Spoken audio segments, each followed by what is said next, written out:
ವೀಕ್ಷಕರೇ, ನಾನಿವತ್ತು PTCL act ಅಡಿಯಲ್ಲಿ ಮರುಸ್ಥಾಪನೆಗೆ 28 ವರ್ಷಗಳ ಬಳಿಕ ಸಲ್ಲಿಸಿದಂತಹ ಮೇಲ್ಮನವಿ ಅರ್ಜಿಯನ್ನು ತಿರಸ್ಕರಿಸಿದ ಕರ್ನಾಟಕ ಹೈಕೋರ್ಟ್ನ ಆದೇಶದ ಬಗ್ಗೆ ಈ ವಿಡಿಯೋದಲ್ಲಿ ತಿಳಿಸ್ಕೊಡ್ತಾ ಇದ್ದೀನಿ.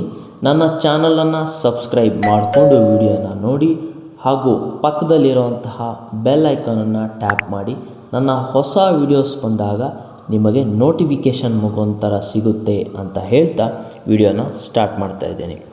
ನೋಡಿ, ಪರಿಶಿಷ್ಟ ಜಾತಿ ಮತ್ತು ಪಂಗಡಗಳ ಸಮುದಾಯದವರಿಗೆ ಸರ್ಕಾರದಿಂದ ಮಂಜೂರಾದ ಜಮೀನನ್ನು ಮಾರಾಟ ಮಾಡಿದ ಬಳಿಕ ಪರಿಶಿಷ್ಟ ಜಾತಿ ಮತ್ತು ಪಂಗಡಗಳ ಕಾಯ್ದೆಯಡಿ ಮರುಸ್ಥಾಪನೆ ಕೋರಿ 28 ವರ್ಷಗಳ ಬಳಿಕ ಅರ್ಜಿಗಳನ್ನು ಸಲ್ಲಿಸಲು ಅವಕಾಶವಿಲ್ಲ ಎಂದು ಹೈಕೋರ್ಟ್ ಸ್ಪಷ್ಟಪಡಿಸಿದೆ. ಕರ್ನಾಟಕ ಹೈಕೋರ್ಟ್ನ ನ್ಯಾಯಮೂರ್ತಿ ಅನುಶಿವರಾಮನ್ ನೇತೃತ್ವದ ವಿಭಾಗೀಯ ನ್ಯಾಯಪೀಠ ಈ ಮಹತ್ವದ ಆದೇಶ ನೀಡಿದೆ.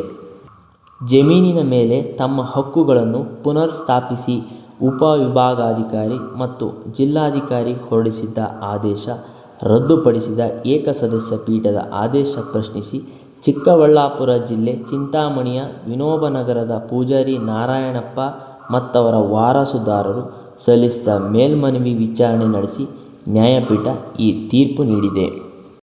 ಪ್ರಕರಣದ ವಿವರವನ್ನು ನೋಡೋದಾದರೆ, ಮೇಲ್ಮನವಿದಾರರ ಪೂರ್ವಿಕರಿಗೆ 1935ರಲ್ಲಿ ಸರ್ಕಾರದಿಂದ ಜಮೀನು ಮಂಜೂರಾಗಿತ್ತು. ಈ ಮಂಜೂರಾದ ಜಮೀನನ್ನು 1943ರಲ್ಲಿ ಮತ್ತೊಬ್ಬರಿಗೆ ಮಂಜೂರುದಾರರು ಮಾರಾಟ ಮಾಡಿದ್ದರು. 2006-07ರಲ್ಲಿ ಜಮೀನಿನ ಮೇಲಿನ ಹಕ್ಕುಗಳ ಮರುಸ್ಥಾಪನೆಗಾಗಿ ಮಂಜೂರುದಾರರು ವಾರಸುದಾರರು ನ್ಯಾಯಾಂಗ ಪ್ರಕ್ರಿಯೆ ಆರಂಭಿಸಿದರು.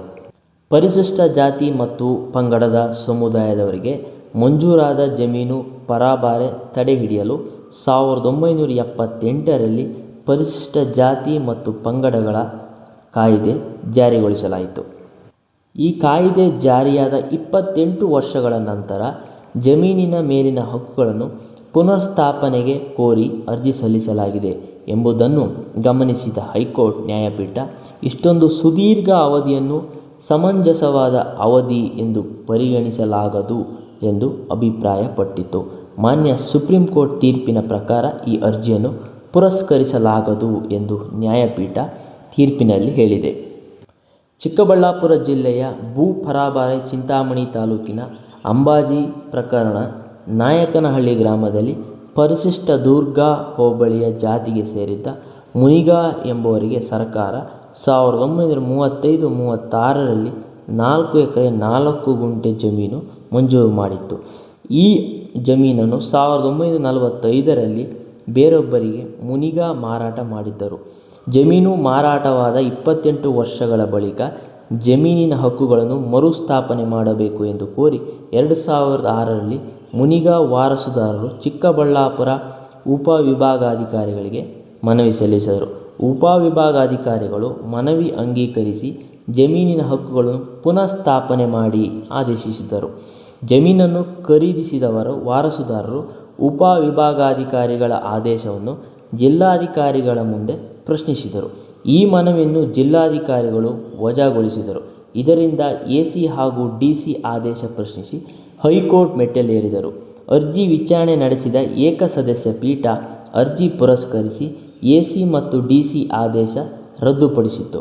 ಆ ಆದೇಶ ಪ್ರಶ್ನಿಸಿ ಜಮೀನಿನ ಮೂಲ ಮಂಜೂರುದಾರರು ಮುನಿಗಾ ವಾರಸುದಾರರಾಗಿರುವ ಮೇಲ್ಮನವಿದಾರರು ವಿಭಾಗೀಯ ಪೀಠಕ್ಕೆ ಮೇಲ್ಮನವಿ ಸಲ್ಲಿಸಿದರು.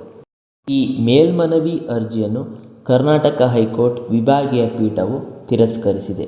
ಸೊ ನೋಡಿದ್ರಲ್ಲ ವೀಕ್ಷಕರೇ, ನನ್ನ ಚಾನಲನ್ನು ಸಬ್ಸ್ಕ್ರೈಬ್ ಮಾಡಿ ಹಾಗೂ ಪಕ್ಕದಲ್ಲಿರುವಂತಹ ಬೆಲ್ ಐಕಾನ್ನ ಟ್ಯಾಪ್ ಮಾಡಿ ನನ್ನ ಹೊಸ ವೀಡಿಯೋಸ್ ಬಂದಾಗ ನಿಮಗೆ ನೋಟಿಫಿಕೇಷನ್ ಮುಖಾಂತರ ಸಿಗುತ್ತೆ. Thank you so much.